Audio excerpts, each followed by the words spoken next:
కీర్తన గ్రంథం 104వ అధ్యాయము 3-4 వచనంలో ఏముందో చూద్దాము.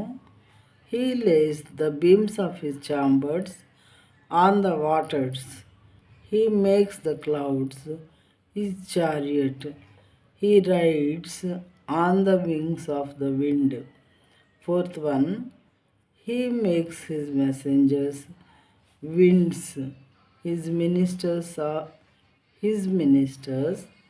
ఏ ఫ్లేమింగ్ ఫైర్.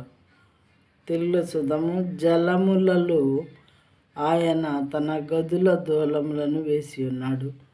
జలములలో ఆయన తన గదుల దూలములను వేసి ఉన్నాడు.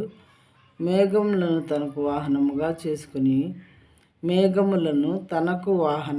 చేసుకుని గాలి రెక్కల మీద గమనము చేయుచున్నాడు. వాయువులను తనకు దూతలుగాను అగ్ని జ్వాలలను తనకు